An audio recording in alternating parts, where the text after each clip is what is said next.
യാത്രിക ഭാഗം 8. മുകളിലത്തെ നിലയിലെ വരാന്തയിൽ മീനുവിനെയും പ്രതീക്ഷിച്ച് അതറിയിരുന്നു. ഈ സമയം അലക്സ് അവിടേക്ക് വന്നു. എന്താ മോനെ, പ്രീതമയെ പ്രതീക്ഷിച്ച് ഇരിക്കുകയാണോ? അതേലോ, നിനക്കെന്താ വേണ്ടത്? അയ്യോ, എനിക്കൊന്നും വേണ്ടേ. അലക്സ് അവൻ്റെ അരികിലിരുന്നു. അവൻ പ്രതീക്ഷയോടെ മാളികപ്പുര വീടിൻ്റെ വരാന്തയിലേക്ക് നോക്കി. അതർ, ഞാനൊരു കാര്യം പറയട്ടെ. എന്താടാ? മീനുവിൻ്റെ കാര്യമാണ്. മായയുടെ വിവാഹം ഇവിടെ എല്ലാവരുടെയും മനസ്സിൽ മീനുവിനും മായക്കും ഒരു ബ്ലാക്ക് മാർക്ക് എഴുതി കഴിഞ്ഞു, പാർവതിയമ്മയുടെ മനസ്സിൽ ഉൾപ്പെടെ. അതുകൊണ്ട് തന്നെ മീനുവിനെ നീ സ്നേഹിക്കുന്നെന്ന് പറഞ്ഞാൽ അതെല്ലാവരും ശക്തമായി എതിർക്കും. മാത്രമല്ല, അതിൻ്റെ പരിണിതഫലം വളരെ വലുതായിരിക്കും, നമ്മൾ ഊഹിക്കുന്നതിനേക്കാൾ ഭയങ്കരം, അലക്സ് പറഞ്ഞു. അത് കേട്ട് അഥർവിൻ്റെ മുഖം വാടി. അവൻ ഗൗരവത്തോടെ എഴുന്നേറ്റു. എനിക്കറിയാം അലക്സ്, ഇത്തവണ ചിലതൊക്കെ കണക്കുകൂട്ടി തന്നെയാണ് ഞാൻ വന്നത് തന്നെ. ഉത്സവം കഴിഞ്ഞാലുടനെ ഞാൻ എൻ്റെ ഇഷ്ടം വീട് എല്ലാവരോടും പറയും. അത് നീ കാര്യമായിട്ടാണോ? അതേടാ, എതിർക്കുന്നവർ എതിർത്തോട്ടെ, തല്ലുന്നവർ തല്ലിക്കോട്ടെ, പക്ഷേ അവളെ കൈവിടില്ല ഞാൻ. നാട്ടുകാരെ സാക്ഷിയാക്കി ഒരു താലി കെട്ടി അവളെ ഞാനങ്ങ് കൊണ്ടുപോകും ലക്ഷദ്വീപിലേക്ക്. അതർ ഉറച്ച സ്വരത്തിൽ പറഞ്ഞു. അലക്സ് ചിരിച്ചുകൊണ്ട് അവൻ്റെ തോളിൽ തട്ടി. അപ്പോൾ അപ്പുറത്ത് മീനു പ്രത്യക്ഷപ്പെട്ടു. വന്നല്ലോ നിൻ്റെ പ്രേതമാ, ഇനി ഈ കാർക്കുടകൻ കട്ടൂറുമായി നിൽക്കുന്നില്ലേ? അതും പറഞ്ഞ് അലക്സ് എഴുന്നേറ്റ് നടന്നു. അതർ ഫോണെടുത്ത് അവളെ വിളിച്ചു. ഇരുവരും പരസ്പരം നോക്കി ഫോണിലൂടെ സംസാരിച്ച്. ഇതൊന്നും നോക്കി നിശ്വസിച്ചുകൊണ്ട് അലക്സ് തിരിഞ്ഞു നടന്നതും പടി കയറി വരികയായിരുന്ന മിത്രയുമായി കൂട്ടുമുട്ടി. അവൾ വേദനയോടെ നെറ്റി തടവിക്കൊണ്ട് അവനെ നോക്കി. തനിക്കൊന്ന് നോക്കി നടന്നുകൂടെടാ, മനുഷ്യൻ്റെ തല പോയി. തൻ്റെ മുഖത്തെന്താ കണ്ണില്ലായിരുന്നോ? അവൾ രൂക്ഷമായി അവനെ നോക്കി. ഏട്ടൻ്റെ കൂട്ടുകാരനായതുകൊണ്ട് ഞാൻ അധികമൊന്നും പറയുന്നില്ല. അതും പറഞ്ഞ് അവൾ നടക്കാനൊരുങ്ങി. അല്ല, താനിത് ഇങ്ങോട്ടേക്കാ? ഏട്ടനെ വിളിക്കാൻ, ആഹാരം കഴിക്കാൻ. എന്നാലേ അങ്ങോട്ടിപ്പോൾ പോകണ്ട, അവിടെ നല്ല റൊമാൻസാ, കട്ടൂർമാകാൻ നിൽക്കണ്ട, അലക്സ് പറഞ്ഞു. മിത്ര എത്തി വിളിഞ്ഞു നോക്കി. അവരെ അവിടെ കൊണ്ട് നിർത്തിയപ്പോഴേ തോന്നിയതാ എനിക്ക്. ഏതായാലും ചൊല്ലിക്കഴിഞ്ഞ് സാറിനെയും കൂടി താഴേക്ക് വാ. അതും പറഞ്ഞ് അവൾ താഴേക്ക് നടന്നു. അവിടെ നിൽക്കേ, ഞാൻ വരുന്നു. എനിക്ക് നന്നായി വിശക്കുന്നുണ്ട്. അവൻ്റെ സമയത്തൊന്ന് കഴിച്ചോട്ടെ. അപ്പോൾ സുഹൃത്ത് എവിടെയെന്ന് ചോദിച്ചാൽ എന്ത് പറയും? അവൻ വല്ല മീറ്റിങ്ങിനാണെന്ന് പറയാം. നല്ല കൂട്ടുകാരൻ. ആത്മസുഹൃത്തിന് വേണ്ടി ഇച്ചിരി നേരം കാത്തിരിക്കാൻ വയ്യല്ലേ? ഞാൻ കാത്തിരുന്നിട്ട് എന്താ കാര്യം? അവന് മീനുവിനെ കിട്ടും, എനിക്കാരുള്ളത്. അവൾ ഒരു നിമിഷം നിന്ന് അവനെ നോക്കി. തൻ്റെ നമ്പർ താൻ ആർക്കെങ്കിലും കൊടുത്തോ? അവൾ നെറ്റിച്ചൊടിച്ച് അവനെ നോക്കി. എതിരാ? അല്ല, ചുമ്മാ ഇടയ്ക്ക് മിസ് കോൾ അടിക്കാല. അങ്ങനത്തെ കണക്ഷനൊന്നും ഇവിടെ വേണ്ട. പിന്നെ ലൈഫ് ലോങ് കണക്ഷൻ ഞാനിൽ ഒരു ആപ്ലിക്കേഷൻ തന്നേക്ക്, പരിഗണിക്കാം. അലക്സ് കേട്ടത് വിശ്വസിക്കാനാവാതെ കണ്ണു വീഴ്ച നിന്നതും അവനെ നോക്കി നാണത്തോടെ ചിരിച്ചുകൊണ്ട് അവളോടി. അലക്സ് സന്തോഷത്തോടെ തുള്ളിച്ചാടി. ഈ സമയം അഥർവ് അവിടേക്ക് വന്നു. അലക്സിൻ്റെ ആഹ്ലാദപ്രകടനം കൊണ്ട് അവൻ വാ പൊളിച്ചു. നിനക്കെന്താ പറ്റിയടാ? എനിക്ക് കണക്ഷൻ കിട്ടിയടാ, അലക്സ് സന്തോഷത്തോടെ പറഞ്ഞു. കണക്ഷനോ? അപ്പോഴാണ് അലക്സിന് അബദ്ധം മനസ്സിലായത്. അത് ഞാൻ പുതിയൊരു കണക്ഷന് വേണ്ടി, അതൊരു പുതിയ സിം കണക്ഷൻ വേണ്ടി കൊടുത്തിട്ട് ശരിയായ കാര്യം പറഞ്ഞതാ, അവൻ പറഞ്ഞപ്പിച്ച്. നീ വാ, നമുക്ക് അത്താഴം കഴിക്കാം. ഇരുവരും നടന്നു. പാർവതിയമ്മ കുടിക്കാനുള്ള വെള്ളവുമായി മുറിയിലേക്ക് വരുമ്പോൾ പ്രഭാകരൻ ജനാലക്കരികിൽ നിന്ന് എന്തോ വലിയ ആലോചനയിലായിരുന്നു. എന്തേ പ്രവേട്ട ഈ ആലോചിക്കുന്നേ? അവൾ തിരക്കി. അയാൾ ഗൗരവത്തോടെ അവളെ നോക്കി. കണക്കുകൂടലൊക്കെ തെറ്റിക്കൊണ്ടിരിക്കുക പാർവതി, അതാ ഈ ആലോചിക്കുന്നത്. അവൾ മനസ്സിലാക്കാതെ അയാളെ നോക്കി. എന്ത് കണക്കുകൂടലുകൾ? സ്നേഹിച്ചവരെക്കുറിച്ചുള്ള, വിശ്വസിച്ചവരെക്കുറിച്ചുള്ള കണക്കുകൂടലുകൾ. എന്തും സഹിക്കാം, പക്ഷേ ചതിച്ചാൽ ഈ പ്രഭാകരൻ സഹിക്കില്ല. മേലെടുത്ത് തറവാടിൻ്റെ അന്തസ്സിനും അഭിജാത്യത്തിനും കളങ്കം വരുന്ന ഒരു പ്രവൃത്തിയും ആരും ചെയ്യാൻ ഞാൻ അനുവദിക്കില്ല. ചതിക്ക് ചതി വെച്ച് തന്നെ മറുപടി നൽകും ഞാൻ. അത് പറയുമ്പോൾ അയാളുടെ മുഖം കോപം കൊണ്ട് വലിഞ്ഞു മുറുകി. പാർവതി അത് കണ്ട് ഭയന്നു. പ്രഭേട്ടൻ എന്താ ഉദ്ദേശിക്കുന്നത്? അയാൾ അവളെ നോക്കി പുച്ഛത്തോടെ ഒന്ന് ചിരിച്ചു. പിന്നെ കട്ടിൽ ചെന്ന് കണ്ണടച്ച് കിടന്നു. പാർവതി ഭീതിയോടെ അയാളെ നോക്കി. എന്താ പ്രഭേട്ടൻ പറഞ്ഞതിൻ്റെ അർത്ഥം? എന്താ മനസ്സ് കണ്ടുകൊണ്ടാ പ്രഭേട്ടൻ അത് പറഞ്ഞത്? കണ്ടുപിടിക്കണം, ഇല്ലെങ്കിൽ മേലോട്ട് തറവാടത്തിൽ ചോര വീഴ്ത്തുക തന്നെ ചെയ്യും, പാർവതി മനസ്സിൽ പറഞ്ഞു. മുറിയിലേക്ക് പ്രവേശിച്ചതും ശങ്കരനും ശിവരാമനും വാതിലടച്ച് തിരിഞ്ഞു നോക്കി. മുറിയിലൂടെ ഗൗരവത്തോടെ അങ്ങോട്ടും ഇങ്ങോട്ടും നടക്കുകയായിരുന്നു പ്രഭാകരൻ. എന്താ അളിയാ ഞങ്ങളോട് വരാൻ പറഞ്ഞത്? ശങ്കരൻ ആകാംക്ഷയോടെ ചോദിച്ചു. നിങ്ങളുടെ ഊഹം ശരിയായിരുന്നു. എൻ്റെ മകൻ, അവൻ നമ്മളെയെല്ലാം ചതിക്കുകയായിരുന്നു. അവൻ്റെ മനസ്സിൽ ആ പെണ്ണ മീനു. ഇന്നലെ ഞാൻ കണ്ടെത്തി ആ സത്യം, അയാൾ പറഞ്ഞു. എല്ലാവരും പരസ്പരം നോക്കി. ഞാൻ അപ്പോഴേ പറഞ്ഞില്ലേ, ഇപ്പം എന്തായി? ശങ്കരൻ ദേഷ്യത്തോട് ചോദിച്ചു. ഇവിടുത്തെ ഇച്ചിരി തിന്ന് വളർന്നവൾ എന്ത് ധൈര്യത്തിലാണ് അവൻ നമ്മുടെ ചെറുക്കനെ കയറി പ്രേമിച്ചത്? ശിവരാമൻ പറഞ്ഞു. നാട്ടുകാരറിയും മുമ്പ് എന്തെങ്കിലും ചെയ്തേ പറ്റൂ, ഇല്ലേ അറിയാലോ. പ്രഭാകരൻ തല കുളിക്കും. ഉത്സവം കഴിയട്ടെ, അത് കഴിഞ്ഞ് തീരുമാനിക്കാം. എന്ത് തീരുമാനിക്കാന്ന്? ഇരുവരും അയാളെ ആകാംക്ഷയോടെ നോക്കി. അവളെ എങ്ങനെ കൊല്ലണമെന്ന് രണ്ടുപേരും ഞെട്ടി. അളിയ, അവൾ ഭീതിയോടെ വിളിച്ചു. അതെ, യജമാനനെ ചതിച്ചവൾക്ക് മരണം തന്നെ വിധി. തൽക്കാലം ഈ വിവരം നമ്മൾ മാത്രം അറിഞ്ഞാൽ മതി, കേട്ടല്ലോ? ഇരുവരും തലയാട്ടി പുറത്തേക്ക് പോയി. കൃഷ്ണപുരം അമ്പലത്തിൽ കൊടിയേറി. ഇനി 3 ദിവസം നാടിന് ഉറക്കമില്ലാത്ത രാവുകളാണ്. എല്ലാവരും ആഘോഷത്തിലാണ്. മായയും മീനും കുളിച്ചൊരുങ്ങി അമ്പലത്തിലേക്ക് പുറപ്പെട്ടു.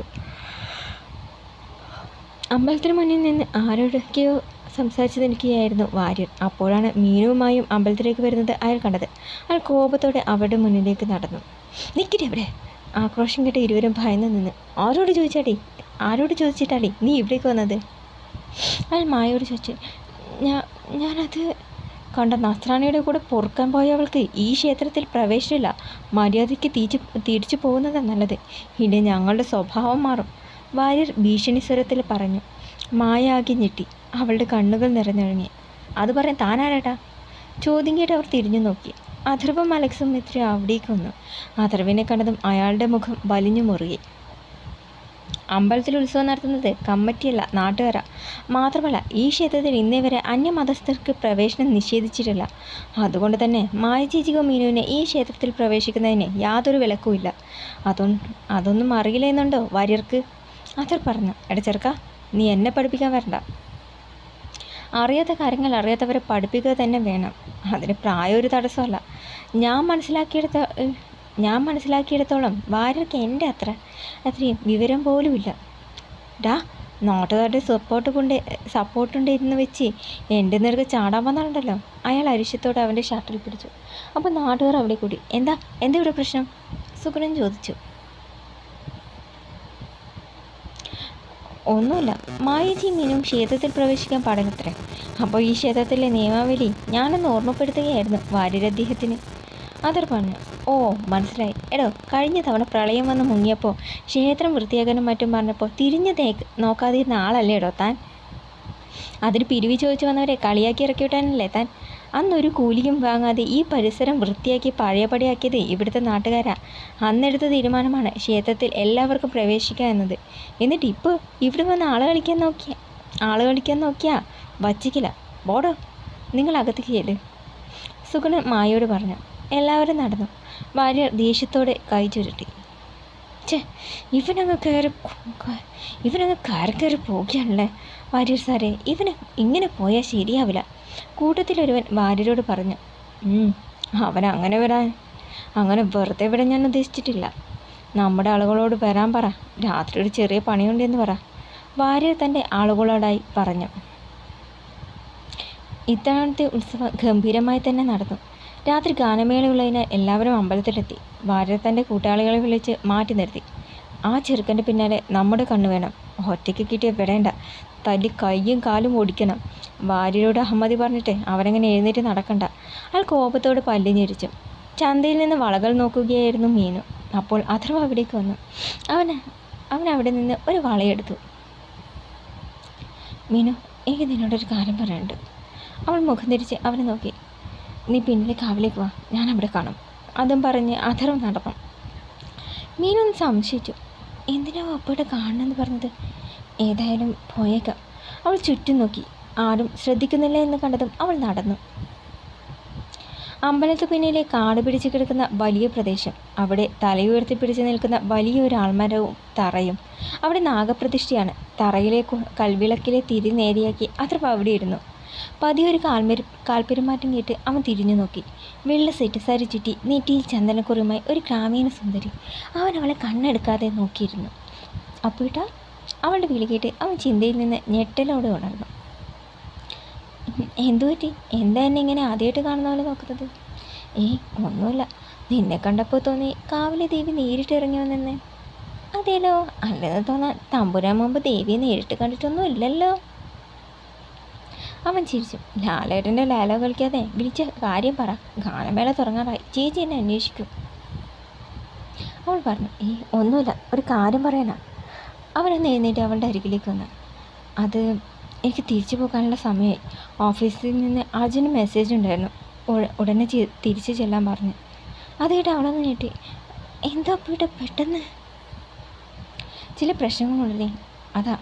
ജാഫ്രലിയുടെ ആൾക്കാർ വെറുതെ ഇരിക്കില്ല. ഏത് സമയം അലർട്ടായിരുന്നേ പറ്റൂ. ഇനി എൻ്റെ വിധി എന്തായിരിക്കുമെന്ന് അറിയില്ല.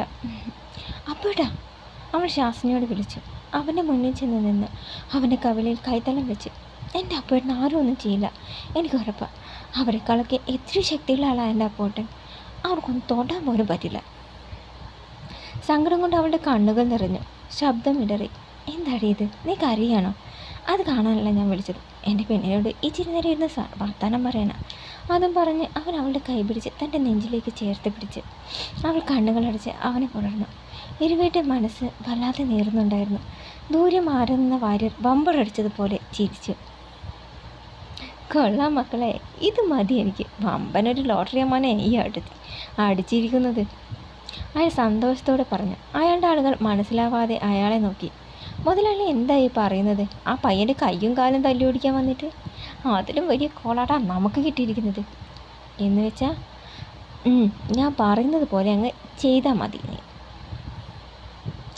അതും പറഞ്ഞ് വാര്യർ ശ്രീധരൻ്റെ ചെവിയിൽ എന്തോ പറഞ്ഞു. അയാൾ അത് കേട്ട് ചിരിച്ചു. ഈ കളി കൊള്ളാം, ഞാനിപ്പോൾ വരാം. അതും പറഞ്ഞ് ശ്രീധരൻ സന്തോഷത്തോടെ നടന്നു. അഥർവൻ്റെ തോളിൽ തലചായ്ച്ച് മീനു ഇരുന്നു. അഥർവ അവളെ ചുറ്റിപ്പിടിച്ചു. മീനു, അത്ര പതിയെ വിളിച്ചു. ഞാൻ പോകുന്നതിൽ നിനക്ക് വിഷമമുണ്ടോടി? ഭയങ്കര സന്തോഷമാണ്. അവൻ മുഖമുയർത്തി അവളെ നോക്കി. ഒറ്റ കുത്തു വെച്ചിരുന്നു ഞാൻ. അപ്പോടെ പോയി എനിക്ക് സന്തോഷിക്കാൻ പറ്റുമെന്ന് തോന്നുന്നുണ്ടോ? എന്ത് മണ്ട ചോദ്യമാണ് അവൾ ചോദിച്ചു. അവൻ പതിയെ പുഞ്ചിരിച്ചു. അവൾ അവനെ കെട്ടിപ്പിടിച്ചു. അപ്പോഴത്തെ ലീവ് നീട്ടിക്കിട്ടില്ലേ? പോകുന്നെന്ന് കേട്ടപ്പോൾ എനിക്ക് പറ്റുന്നില്ല. ഈ വരവിൽ ഒരു മിന്നി കെട്ടി നിന്നെ കൂടെ കൊണ്ടുപോകണമെന്ന് കരുതിയതാണ് ഞാൻ. പക്ഷേ വിചാരിച്ചതുപോലെയല്ല നടന്നത്. മാത്രമല്ല ഇത്ര പെട്ടെന്ന് ലീവ് ക്യാൻസൽ ചെയ്ത് പോകാൻ പറയുന്നു ഞാൻ കരുതിയില്ല. അത് കേട്ടതും അവളുടെ കണ്ണുകൾ നിറഞ്ഞു. പോയാലും ഉടനെ ഞാൻ തിരിച്ചു വരും നിന്നെ കൊണ്ടുപോകാൻ. ഇന്നത്തെ സിറ്റുവേഷനിൽ എല്ലാവരും സമ്മതിച്ച് നമുക്ക് ഒന്നിക്കാമെന്ന് കരുതണ്ട. ഒരു വലിയ കലാപം തന്നെ ഉണ്ടായേക്കാം വീട്ടിൽ. എന്ത് വന്നാലും പിടിച്ചു നിൽക്കണം, തളരരുത്. നീയാണ് മീനു എൻ്റെ ബലം. ഇക്കരെ നീ ഒത്തിരി കാത്തിരിക്കാനുണ്ടെന്ന ചിന്തയില്ല ഏത് അപകടത്തെ തരണം ചെയ്തു വരാൻ എനിക്ക് ശക്തിയാവുന്നത്. നീ തളർന്ന ഇല്ലാതാക്കുന്നത് ഈ അഥർവാണ്. അവൻ പറഞ്ഞു. അങ്ങനൊന്നും പറയല്ല പോട്ടാ. മരിക്കാനായാലും ജീവിക്കാനായാലും ഈ മീനുകൊണ്ട് കൂടെ. അഥർവ അവളുടെ നെറുകയിൽ ചുംബിച്ചു. അപ്പോൾ അലർച്ചയോടുള്ള വിളി കേട്ട് ഇരുവരും ഞെട്ടിപ്പിടഞ്ഞ് തിരിഞ്ഞു നോക്കി. അവിടെ രോഷത്തോടെ തങ്ങളെ നോക്കുന്ന പ്രഭാകരനെയും അമ്മാവന്മാരെയും വീട്ടുകാരെയുമൊക്കെ കണ്ട് രണ്ടുപേരും ചലനമറ്റു നിന്നു. പ്രഭാകരൻ നടന്നു വന്ന് അഥർവൻ്റെ കവളിൽ ആഞ്ഞടിച്ച്. എല്ലാവരും ഞെട്ടിപ്പോയി. നിന്റെ എല്ലാ തോന്നിവാസങ്ങളും ക്ഷമിച്ചു തന്നവരെ ഞാൻ. ഒന്നേ ഉള്ളൂ എന്ന് കരുതി കൊഞ്ചിച്ചു. എല്ലാ ആഗ്രഹങ്ങളും സാധിച്ചു തന്നു. പക്ഷേ നീ ഇത്രയ്ക്കും അധപതിക്കുമെന്ന് കരുതിയില്ല. അയാൾ രോഷത്തോടെ മീനുവിനെ നോക്കി. അവളൊന്ന് പറഞ്ഞു. എൻ്റെ തറവാട്ടിലെ എച്ചിലിരുന്ന് വളർന്നവള് എന്ത് ധൈര്യത്തിലാണ് നീ എൻ്റെ മകനെ കയറി പ്രേമിച്ചത്? നിന്നെ ഞാൻ. അയാൾ അടിക്കാൻ കൈയുയർത്തിയത് മീനു ഭയന്ന് കണ്ണുകൾ അടച്ചു. പക്ഷേ അയാളുടെ കയ്യിൽ ഒരു പിടി വീണ്. എരിയുന്ന കണ്ണുകളോടെ അഥർവ അയാളെ നോക്കി. അപ്പോൾ കൈവിട്, പ്രഭാകരൻ പറഞ്ഞു.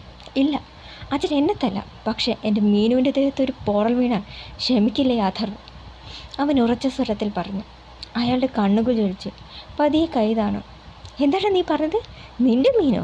ശിവരാമൻ ദേഷ്യത്തോടെ ചോദിച്ചു. അതെ, എൻ്റെ മീനു. ഇവൾ എൻ്റെ പെണ്ണ. മീനുവിനെ ചേർത്ത് പിടിച്ച് അവൻ ആവേശത്തോടെ പറഞ്ഞു. അപ്പോൾ ഈ പ്രഭാകരൻ്റെ കൊക്കിന് ജീവനുണ്ടെങ്കിൽ ഇത് നടക്കില്ല, പ്രഭാകരൻ പറഞ്ഞു. അരെ വാ വാ, കയ്യടി ശബ്ദം കേട്ട് എല്ലാവരും തിരിഞ്ഞു നോക്കി. നാട്ടുകാരെയും കൂടിക്കൊണ്ട് വാര്യര് സംഘവും അവിടേക്ക് വന്നു. കൊള്ളാം മോനെ, അസലായി. നീ കഷ്ടപ്പെട്ട് മായുടെയും ടോണിയുടെയും കല്യാണം നടത്തി കൊടുത്തപ്പോഴും ഇവർക്ക് വേണ്ട സഹായമൊക്കെ ചെയ്തു കൊടുത്തപ്പോഴേ എനിക്കെന്തോ പന്തികേട് തോന്നി. പന്തികേട് മണത്തതാ. അതിതാണെന്ന് അറിഞ്ഞില്ല. നീ ആളെ കൊള്ളാമല്ലോ മീനു. പാല് കൊടുത്ത കൈക്ക് തന്നെ കടിച്ചല്ലോ. വാര്യർ പറഞ്ഞു. മീനു കരഞ്ഞുകൊണ്ട് മുഖം കുനിച്ച് നിന്നു. ഡോ, വായി തോന്നിയത് പറഞ്ഞാലുണ്ടല്ലോ. ആഥർ പറഞ്ഞു. പിന്നെ നീ ഇവളെ കെട്ടി കൂടെ പൊറപ്പിക്കാനാണോ ഉദ്ദേശിച്ചത്? അതെ. ആഹാ, എല്ലാവരും കേട്ടല്ലോ. എന്താ പ്രഭാകരൻ അങ്ങുന്നേ? ഇപ്പോൾ തന്നെ കണിയനെ ചെന്നുകൊണ്ട് മുഹൂർത്തം കുറിപ്പിച്ചാലോ? നാട്ടുകാരെല്ലാം അറിഞ്ഞല്ലോ. വാര്യർ ഒന്ന് ആക്കിക്കൊണ്ട് പ്രഭാകരനോട് ചോദിച്ചു. തീ പാറുന്ന കണ്ണുകളോടെ അയാൾ വാര്യരെ നോക്കി. അയ്യോ, ഇങ്ങനെ നോക്കി ദഹിപ്പിക്കാനും മാത്രം ഞാനൊന്നും പറഞ്ഞില്ലല്ലോ. മേലെടുത്ത തറവാട്ടിലെ ഇടമരക്കാരൻ്റെ ആഗ്രഹമല്ലേ, അതൊരു തെറ്റല്ലല്ലോ. വാര്യർ ചോദിച്ചു. ഡോ, താഴ്ന്ന് തന്നപ്പോൾ തലേ കയറാൻ നോക്കിയാലുണ്ടല്ലോ. ശങ്കരൻ ദേഷ്യത്തോടെ പറഞ്ഞു. തലേ കയറാനോ? ഞാൻ ന്യായമായ കാര്യമല്ലേ പറഞ്ഞത്. ഇത് ഞങ്ങളുടെ കുടുംബകാര്യമാണ്, അത് ഞങ്ങൾ പരിഹരിച്ചോളാം. എല്ലാവരും വന്നേ. അത് പറഞ്ഞ് ശിവരാമൻ നടന്നു. പിന്നാലെ അമ്മാവന്മാരും അമ്മായിമാരും കുട്ടികളും നടന്നു. ദയനീയമായി അവരെ നോക്കി പാർവതിയും രോഷത്തോടെ നോക്കി പ്രഭാകരൻ തിരിഞ്ഞു നടന്നു. എല്ലാവരും പോയതും അലക്സും മിത്രയും മായയും ടോണിയും അവരുടെ അരികിലേക്ക് വന്നു. എടി, എന്നാലും നീ ഇങ്ങനെ ചെയ്ത് കളഞ്ഞുകൊണ്ടോടി. നിന്നെ ഞാൻ. മായ കരഞ്ഞുകൊണ്ട് അവളെ അടിക്കാൻ വാങ്ങിയതും അതവ് തടഞ്ഞു. ചേച്ചി വേണ്ട, അവളെ ഉപദ്രവിക്കരുത്.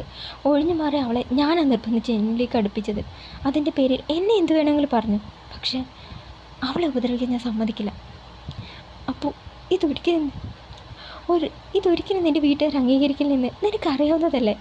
എന്നിട്ട് എന്തിനാ? മായ ചോദിച്ചു. ഇതൊക്കെ നിങ്ങളുടെ കാര്യത്തിലും ബാധകമായിരുന്നില്ലേ? എന്നിട്ട് നിങ്ങൾ സ്നേഹിച്ചില്ലേ? ഒന്നിച്ചില്ലേ? ഇരുവരും പരസ്പരം നോക്കി. അപ്പോൾ നിനക്കറിയാവുന്നതല്ലേ നിൻ്റെ അച്ഛൻ്റെ സ്വഭാവം? ഇവളെ അവരെന്തെങ്കിലും? മായ ഭീതിയോടെ പറഞ്ഞു. ഒന്നും ചെയ്യില്ല. എന്തു വേണമെങ്കിലും സംഭവിച്ചോട്ടെ. ആരും എനിക്ക് പേടിയില്ല. ഈ നിമിഷം വേണമെങ്കിൽ ഈ നിമിഷം ഒരു താലി ഇവളുടെ കഴുത്തിക്കിട്ട് ഞാൻ തയ്യാറാ. മീന ഞെട്ടലോടെ അവനെ നോക്കി. ഇല്ല, ഞാനതൊരു സമ്മതിക്കില്ല. മീന പറഞ്ഞു. മീനോ? അത്ര വിളിച്ചു. അപ്പേട്ടിനെ ഇഷ്ടമല്ലാഞ്ഞിട്ടല്ല. പാർവതി അമ്മയും വല്യങ്ങൊന്നും അപ്പേട്ടിനെ ഒരുപാട് സ്നേഹിക്കുന്നുണ്ട്.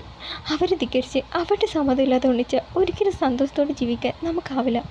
ആ പാവ അമ്മയുടെ കണ്ണീര് ശാപവും എത്ര ജന്മം എടുത്താലും തീരില്ല. അവരുടെ സമ്മതമില്ലാതെ നമുക്ക് ഒന്നിക്കേണ്ട. എന്നാൽ അപ്പുവേട്ടൻ്റെ അച്ഛനും അമ്മയും നമ്മുടെ കല്യാണത്തിന് സമ്മതിക്കുന്നു. അന്നേ അപ്പുവേട്ടന് മുന്നിൽ ഈ മീന് കഴുത്ത് നീട്ടിത്തരും. അത്ര വരെ കാത്തിരിക്കും ഞാൻ. അതും പറഞ്ഞ് കരഞ്ഞുകൊണ്ട് മീനു ഓടി. നിറക്കണ്ണുകളോടെ അപ്പു അത് നോക്കി. പിന്നെ വിഷമത്തോടെ തിരിഞ്ഞു നടന്നു. എല്ലാവരും നിസ്സഹായതയോടെ പരസ്പരം നോക്കി നിന്നു. കണ്ണാടിപ്പുഴയുടെ തീരത്ത് അഥർ വിഷണ്ണനായിരുന്നു. അഥർ, അലക്സും ഉമേഷും അവൻ്റെ അരികിലേക്ക് വന്നു. എന്താടാ ഇത്? എന്തിനാ നീ ഇവിടെ വന്നിരിക്കുന്നത്? വന്നേ, നമുക്ക് വീട്ടിലേക്ക് പോകാം. അലക്സ് പറഞ്ഞു. ഏത് വീട്? ഞാനിങ്ങോട്ടും ഇല്ല. അവനല്പം ദേഷ്യത്തോടെ പറഞ്ഞു. പിന്നെ നീ പാതിരാത്രി തണുപ്പും കൊണ്ട് ഇവിടെ ഇരിക്കാനാണോ ഭാവം? ഈ തണുപ്പൊക്കെ നമുക്ക് തണുപ്പാണോടാ? ഇതിലും തണുപ്പും ചൂടുമൊക്കെ കൊണ്ട് ഇതിലും തണുപ്പും ചൂടുമൊക്കെ കൊണ്ടും ഏറ്റ് ജീവിച്ചവരല്ലേ നമ്മൾ. നമ്മുടെ നാടിന് വേണ്ടി, പ്രിയപ്പെട്ടവർക്ക് വേണ്ടി ജീവിക്കുന്നവരല്ലേ ഓരോ സൈനികനും. ഏതൊരു പ്രതിസന്ധി വരുമ്പോഴും തളരാതെ മുന്നോട്ട് പോകാൻ പ്രചോദനമായിരുന്നത് എൻ്റെ മീനുവ. കാലിടറി വീഴാൻ പോകുമ്പോൾ അവളുടെ ചിരിക്കുന്ന മുഖം മനസ്സിലേക്ക് ഓടി വരും. അവളെ കാണണം, അവളോടൊത്ത് ജീവിക്കണം, ആ ചിന്ത. പക്ഷേ ഇന്നവൾ പറഞ്ഞത് കേട്ടില്ലേ നീ? അവൻ കരഞ്ഞുകൊണ്ട് ചോദിച്ചു. അപ്പോൾ വിളിക്കേട്ട് അവൻ തിരിഞ്ഞു നോക്കി. ടോണിമാഷ് അവിടേക്ക് വന്നു. മീനുവിനെ നീ തെറ്റിദ്ധരിക്കേണ്ടതില്ല. നിന്നെ ഇഷ്ടമല്ല എന്നല്ല പറഞ്ഞത്. അച്ഛനും അമ്മയെ സമ്മതിക്കുന്നവരെ കാത്തിരിക്കുന്ന. അവൾക്ക് അങ്ങനെ പറയാൻ പറ്റുമോ? അപ്പോൾ കാരണം തളർന്നു വീണ അവളെയും മായയും കൈപിടിച്ചു വരുത്തി ഒരു പുതുജീവിതം തന്നത് നിൻ്റെ അച്ഛനും അമ്മയാണ്. അതുകൊണ്ട് തന്നെ അവരോട് അവൾ നന്ദികേട് കാണിക്കില്ല. ടോണി പറഞ്ഞു. ഞാൻ എന്ത് വേണമെന്ന് തമാശ പറയുന്നത്? സമ്മതിപ്പിക്കണം. അച്ഛനെയും അമ്മയും കൊണ്ട് അംഗീകരിപ്പിക്കണം. അവരെ കൊണ്ട് തന്നെ പറയിപ്പിക്കണം മിഥിലയാണ് ഞങ്ങളുടെ മരുമകളെന്ന്. അതല്ലാതെ വേറെ വഴിയില്ല. അഥർ വന്ന് ആലോചിച്ചു. നീ വിഷമിക്കണ്ട, എല്ലാറ്റിനും നമുക്ക് പരിഹാരം ഉണ്ടാക്കാം. അലക്സ് പറഞ്ഞു. തുടരും.